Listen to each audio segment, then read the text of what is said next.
Hi everyone, this video is for Life Love Latte. It's actually a team of two mothers who do an Ask Mom support site. I just posted on one of their videos this morning that they had made about eating disorders and posted some more information to them, and they said, appreciate your thoughts and any other information that you might like to emails particularly pertaining to how to help a loved one that struggles or how to help yourself if no one knows. So the first thing I did was look up some statistics for them because in this video they were saying that they really didn't know a lot about this stuff. So I just put some stuff together I thought I'd share. Get to the right page. Okay. First of all, statistics. So here are this is from National Association of Anorexia Nervosa and Associated Disorders, ANAD. This is their site.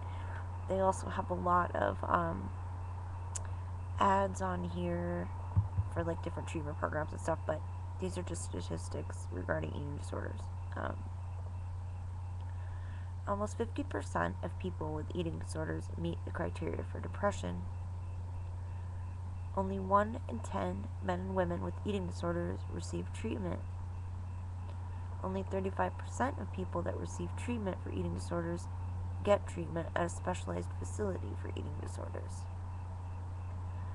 Up to 24 million people of all ages and genders suffer from an eating disorder, anorexia, bulimia, and binge eating disorder in the U.S. So they're not even taking into account ANOS. Interesting. Okay. Eating disorders have the highest mortality rate of any mental illness. Then they have some statistics just pertaining to students. 91% of women surveyed on a college campus had attempted to control their weight through dieting. 22% dieted often or always. 86% report onset of an eating disorder by age 20. 43% report onset between ages 16 and 20. Anorexia is the third most common chronic illness among adolescents. 95% of those who have eating disorders are between the ages of 12 and 25. 25% of college-aged women engage in binging and purging as a weight management technique. The mortality rate associated with anorexia nervosa is 12 times higher than the death rate associated with all causes of death for females 15 to 24 years of age. Over 1/2 of teenage girls and nearly 1/3 of teenage boys use unhealthy weight control behaviors such as skipping meals, fasting, smoking cigarettes, vomiting, and taking laxatives. In a survey of 185 female students on a college campus, 58% felt pressure to be a certain weight, and of the 83% that dieted for weight loss, 44% were of normal weight. This is such a huge problem. It's scary. Men, this is a little bit of an outdated statistic from what I've heard. Most sites will say it's 10% of cases are male, but I've seen stats up to 25 depending on where you look. So it is like, I think rather than that the ED is increasing in men, it's probably most likely that because of awareness, more men are finding the courage and volition to step forward and admit that they have it or seek help. So this site says 10 to 15%, but yeah, like I said, in my research I found up to 25%. So yeah, an estimated 10 to 15% of people with anorexia or bulimia are male. Men are less likely to seek treatment from eating disorders because of the perception that they are a women's disease. Among gay men, nearly 14% appeared to suffer from bulimia, and over 20% appeared to be anorexic.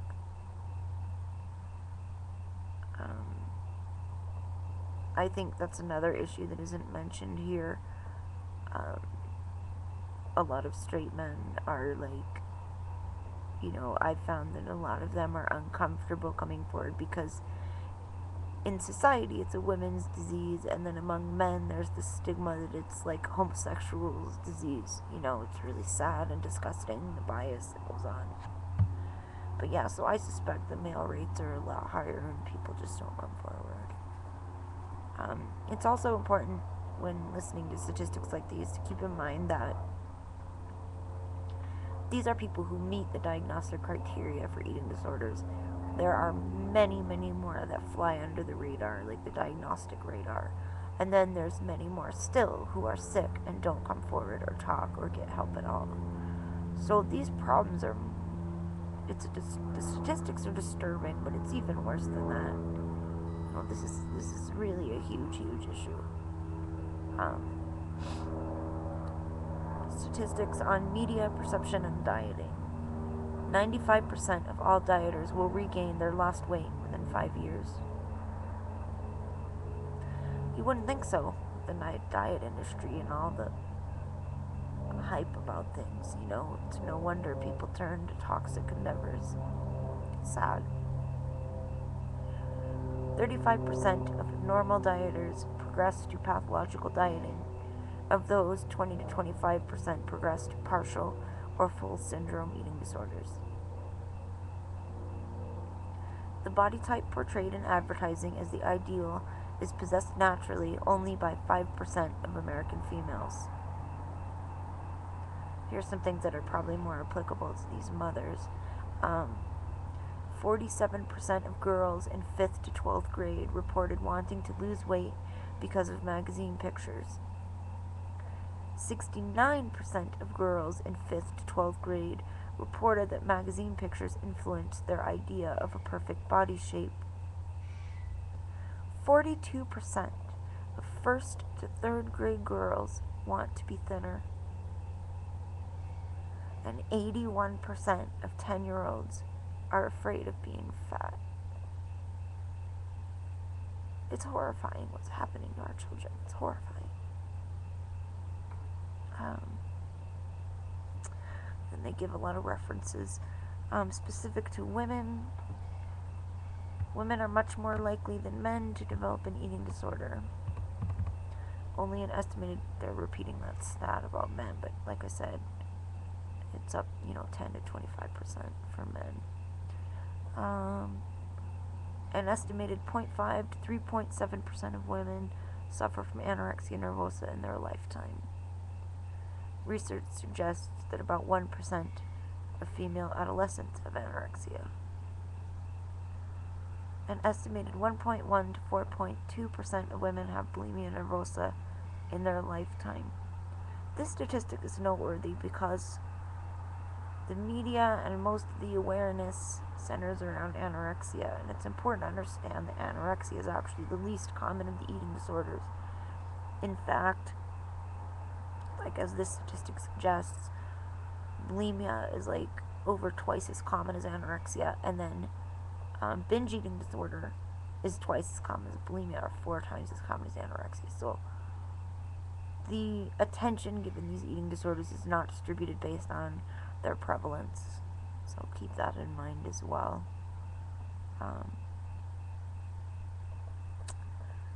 Where was I?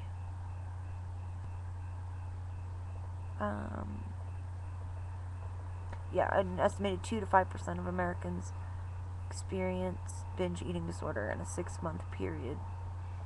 Wow. About 50% of people who have had anorexia develop bulimia or bulimic patterns. Can't read today. 20% of people suffering from anorexia will prematurely die from complications related to their eating disorder, including suicide and heart problems.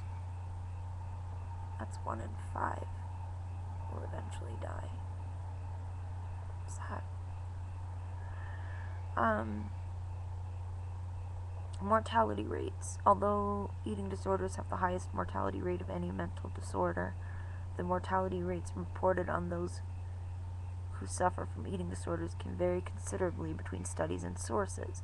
Part of the reason why there is a large variance in the reported number of deaths caused by eating disorders is because those who suffer from an eating disorder may ultimately die of heart failure, organ failure, malnutrition, or suicide. Often the medical complications of death are reported instead of the eating disorder that compromised a person's health. According to a study done by colleagues at the American Journal of Psychiatry in 2009, crude mortality rates were 4% for anorexia, 3.9% for bulimia, and 5.2% for eating disorder not otherwise specified. That's another thing that doesn't get discussed enough. Eating disorder not otherwise specified, ENOS. This eating disorder is differing only from the diagnostic criteria for anorexia and bulimia based pretty much on a weight criterion, which is ridiculous, honestly, because you don't end up underweight overnight or in medical peril overnight. These things take time, and people die at normal BMIs all the time, so please don't always look to weight, when trying to judge severity of an eating disorder. According to these statistics, the highest incidence of death was among eating disorder not always specified patients. So yeah, that's a really important thing to keep in mind. Just gonna check my time here. 12:10. Okay. Crap, I was hunched down. I hope you could see me when I was reading all that stuff. Okay, so that's some statistics, and I also found a really good site, a couple different sites for resources. There's a site, bulimia.com, www.bulimia.com, and this is a book, like a publishing company, and they put out a whole bunch of resources, different books for eating disorder recovery, like 50 ways to soothe yourself without food, life without ed. The definition actually just changed. This is one of those moving things. Finding your voice through creativity, the body image workbook, women, food, and God, the food feelings workbook, anatomy of a food addiction. There's all kinds of different resources here for people, and especially how you were talking about how somebody can help themselves if nobody knows. I would suggest these workbooks are really helpful, but I strongly would encourage them to reach out to somebody. It's a very difficult journey to walk on your own. The nature of eating disorders causes people to isolate a lot, and so reaching out can be very difficult. But again, if you want to get out of the cycle, it is so important to connect with somebody you trust. And I just want to say to the two women of Life Love Latte that you guys made an excellent point that people need, especially children, need to tell a trusted adult. It's so important. And I think you mentioned this, but the earlier you get help, the better. The longer these eating disorders stay present, the more damaging, the more insidious they become, the more insinuated into one's psyche, the more difficult to treat. So yeah, please, if you have problems with this, don't think to yourself, oh, it's not that bad, or I'm not really sick, or I can always take care of it later. No, this stuff needs to be dealt with immediately. And if your parents, this isn't a phase, they're not going to grow out of it on their own. You need to take action. So I think I'm going to stop this and then do another one on, with some more information. I think my time is up on this one. Where is that screen? I'm clicking everywhere. I have too many windows open. There it is. Okay, yeah. This is going to end, so I'll be right back.